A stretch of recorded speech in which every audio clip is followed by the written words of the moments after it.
بسم اللہ الحمدللہ والسلام علی رسول اللہ۔ نبی کریم صلی اللہ علیہ وسلم نے ایک حدیث قدسی ارشاد فرمائی، صحیح بخاری میں حدیث نمبر 1894۔ اللہ تعالیٰ فرماتے ہیں الصیام لی وانا اجزی بہ، روزہ میرے لیے ہے اور میں ہی اس کا بدلہ دوں گا۔ عبادات تو ساری کی ساری اللہ ہی کے لیے ہیں، نماز ہو، زکوٰۃ ہو، حج ہو، قربانی ہو، حسن اخلاق ہو،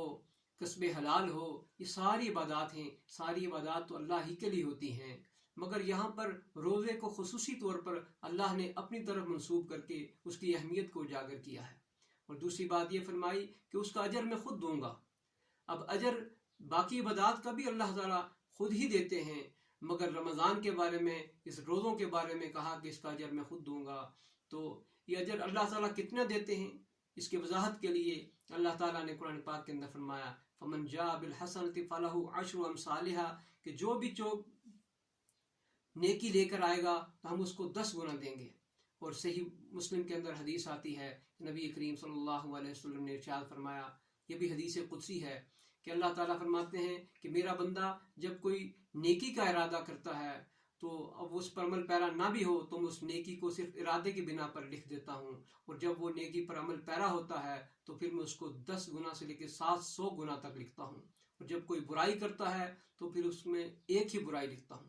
تو اللہ تعالیٰ کے بے پایا انعامات کے باوجود بھی اگر بدبخت ہوگا وہ شخص کہ جس کا برائیوں کا پلڑا بھاری ہو جائے اور نیکیوں کا پلڑا ہلکا ہو جائے۔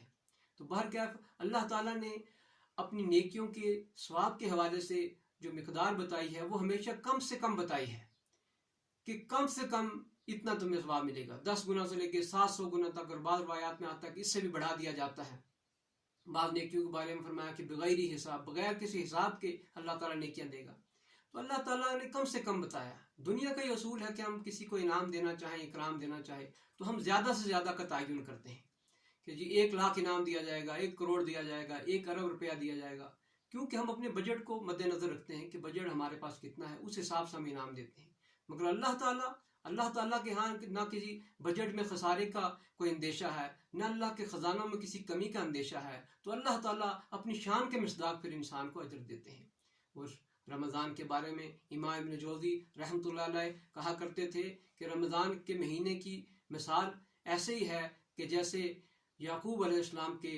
12 بیٹے تھے، اور ان 12 بیٹوں میں سے وہ یوسف علیہ السلام کے ساتھ جو محبت اور جو عقیدت رکھتے تھے وہ دیگر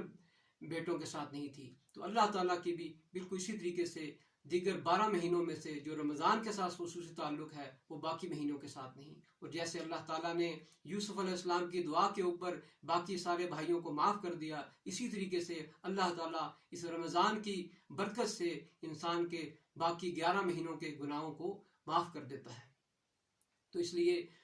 نبی کریم صلی اللہ علیہ وسلم نے فرمایا کہ من صام رمضان ایمانا و احتسابا، کہ جس نے اس رمضان کے مہینے کو ایمان کے ساتھ اور ثواب کی نیت سے روزے رکھے اس کے گناہوں کو معاف کر دیا جائے گا۔ تو یہ رمضان ہمارے پاس اللہ کا مہمان ہے، اور مہمان کی عزت اور توقیر کرنا، اس کی قدر کرنا ہر مہذب معاشرے کا شعار رہا ہے۔ مہمان کی عزت اور توقیر میزبان ہی کی عزت اور توقیر سمجھی جاتی ہے، اور مہمان کی ناقدری اور توہین میزبان کی ناقدری اور توہین سمجھی جاتی ہے۔ تو اس لیے ہمارے پاس یہ رمضان ایک مہمان ہے، اور اس کی ضیافت، اس کی مہمان نوازی ہم اللہ کے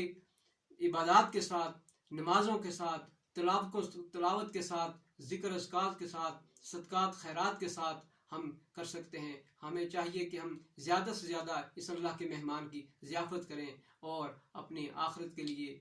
توشہ آخرت بنائیں اور نجات کا ذریعہ بنائیں۔ اللہ تعالی ہم سب کو اس رمضان مبارک کو ثواب کے ساتھ اور اخلاص نیت کے ساتھ گزارنے کی توفیق عطا فرمائے۔ واقول قولی ھذا واستغفر اللہ لی ولکم ولسائر